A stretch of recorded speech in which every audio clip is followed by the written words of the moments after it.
प्रदेश सरकार में खेल, युवा अधिकारिता एवं उद्यमिता और कानून एवं विधायी राज्य मंत्री गौरव गौतम ने सोमवार को हरियाणा शहरी विकास प्राधिकरण और संबंधित विभागों के अधिकारियों के साथ लोक निर्माण विभाग के विश्राम गृह में बैठक की। इस दौरान मंत्री गौरव गौतम ने पलवल के सेक्टर 2, 12 और ट्रांसपोर्ट नगर के विकास और मूलभूत सुविधाओं को लेकर अधिकारियों को दिशा निर्देश दिए। मंत्री ने HSVP के अधिकारियों को पलवल के सेक्टर 2 में आगामी 15 दिनों के अंदर बिजली, पानी, सड़कों जैसी मूलभूत सुविधाएं दुरुस्त करने के सख्त निर्देश देते हुए अधिकारियों की जिम्मेदारी सुनिश्चित करने के निर्देश दिए।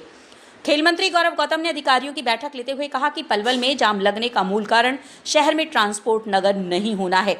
यदि शहर में ट्रांसपोर्ट नगर स्थापित हो जाए तो काफी हद तक जाम की समस्या से लोगों को निजात मिल सकती है। उन्होंने अधिकारियों को ट्रांसपोर्ट नगर बसाने को लेकर के रिपोर्ट 3 सप्ताह में देने के आदेश दिए। उन्होंने कहा कि पलवल में ट्रांसपोर्ट नगर बनने के बाद सभी ऑटो मार्केट संबंधित दुकानें एक जगह स्थापित हो जाएंगी। इससे शहर में जगह जगह ट्रक व बड़े वाहन खड़े करने से लगने वाले जाम से निजात मिलेगी। इस मौके पर मंत्री गौतम ने सेक्टर 2 में मूलभूत सुविधाओं को लेकर के HSVP अधिकारियों को सख्त निर्देश देते हुए कहा कि ये क्षेत्र पलवल का पोश एरिया है। सेक्टर के लोगों को बिजली, पानी व सड़कों जैसी मूलभूत सुविधाएं उपलब्ध करवाना HSVP की जिम्मेदारी बनती है। इसके अलावा सेक्टर में ग्रीन क्षेत्र को बढ़ावा देने के साथ साथ अन्य विकास कार्य भी करवाए जाने हैं। उन्होंने अधिकारियों की जवाबदेही तय करते हुए सभी सुविधाएं 15 दिनों में सही करने समेत सेक्टर के सौंदर्यीकरण को लेकर के कार्य शुरू करवाने के आदेश भी दिए। इस अवसर पर HSVP की प्रशासक अनुपमा अंजलि ने मंत्री गौतम को आश्वासन दिया कि उनके द्वारा दिए गए निर्देशों की गंभीरता से पालना करते हुए अधिकारियों की जिम्मेदारियां तय करते हुए सेक्टर के लोगों को मूलभूत सुविधाएं उपलब्ध करवाई जाएंगी। इस अवसर पर मंत्री गौरव गौतम ने कहा कि पलवल में प्रधानमंत्री नरेंद्र मोदी के स्वच्छ भारत के सपने को साकार करने को लेकर के सभी अधिकारी अपने दायित्व को अच्छे से निभाएंगे। मीटिंग का उद्देश्य आज हुड्डा डिपार्टमेंट था,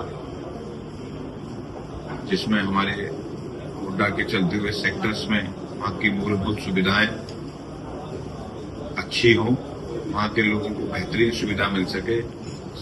बिजली, पानी, सड़क जो मूलभूत सुविधाएं हैं वो बेहतरीन बनाने के लिए वहाँ के पार्क, उसको लेकर आज हुड्डा के एडमिनिस्ट्रेशन के सभी अधिकारी, हुड्डा के एडमिनिस्ट्रेटर हों, ज्वाइंट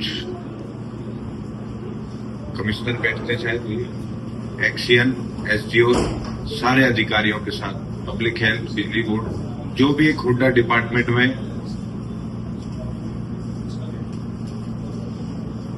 हर सुविधा हमारे सेक्टर वासियों को मिल सके, उसके लिए आज HSVP की मीटिंग ली है। उसके रिगार्डिंग की जो सुविधाएं ठीक हो सके उसके लिए काम।